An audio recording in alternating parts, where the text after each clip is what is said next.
HHS educator in Posey County, and today I'm welcoming you into my kitchen, and we are going to be making applesauce.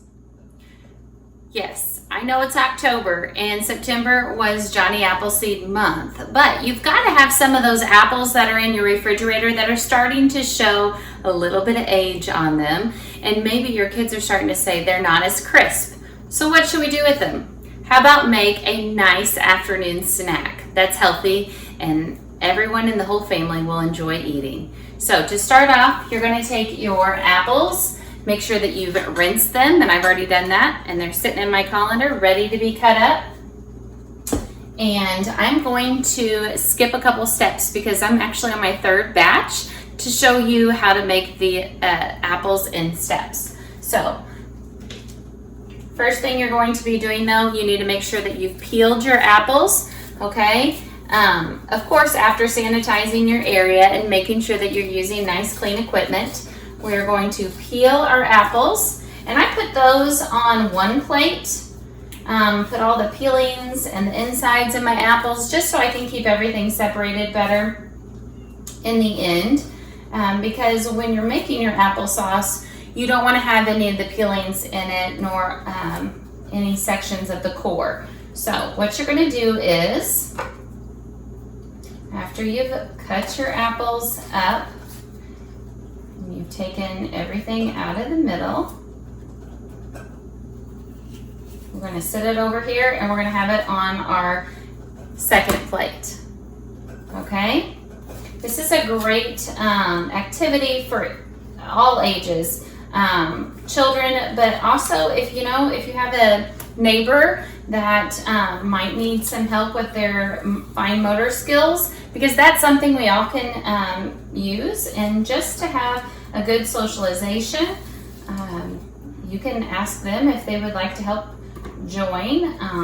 You can do this portion of the activity outside too if you have a nice clean area. It's good to get fresh air. So you're going to take it over to your second plate, and we're going to cut that up very finely.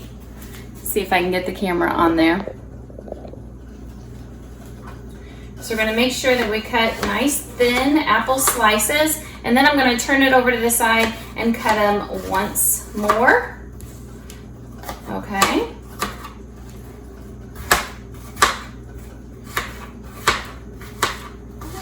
And there's no rhyme or reason on how to make your cuts.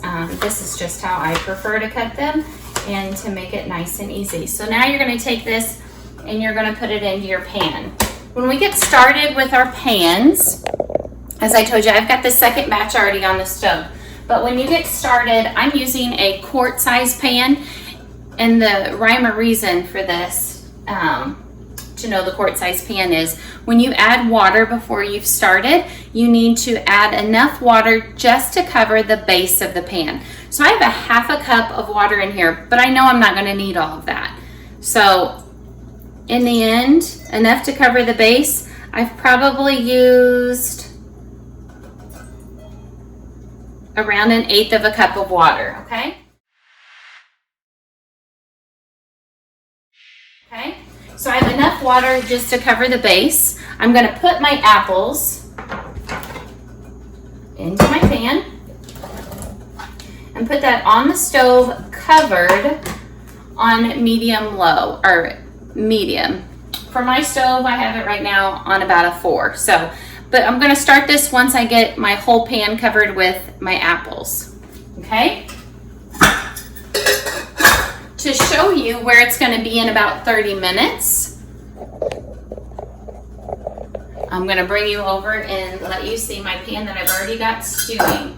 So I have mixed this pan roughly 3 times already, and see how those apples are really getting stewed up. Okay. So my next step that I'm going to do is I'm going to get 2 tablespoons of cinnamon. Whoops, a little bit more than what I needed, and that's okay, because it's all in your taste buds and what you and your family prefer. If you want more cinnamon, there's no harm in adding a little bit more. I'm just going to keep it around 2, and then we'll do a taste test at the end to add more. if needed. I'm going to mix that around. Okay, so now you saw that golden color that we had just a few minutes ago. And then when I've added this in, it's going to get a little bit browner. Okay? And this is going to be great to have more cinnamon because my boys tried my first batch in the morning and they really enjoy cinnamon. So they asked for more later on today. So we're right there. Again, once I've had this is my third batch, and once this is on the stove for roughly 45 minutes to an hour, we're going to be to this place where I am with the second batch. After I've got my apples that have been stewed off the stove, I'm using a potato masher, and I am mashing these apples. And you know, this is to one's preference. The smoother you like your applesauce, the more mashed you're going to be doing.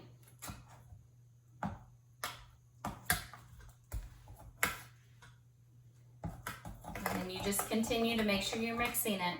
Potato masher is the easiest way. If you don't have one, you can obviously find like a spoon. You could do this. You could put it in a blender, whatever would be easiest for yourself. And then this is what it's going to look like at the end.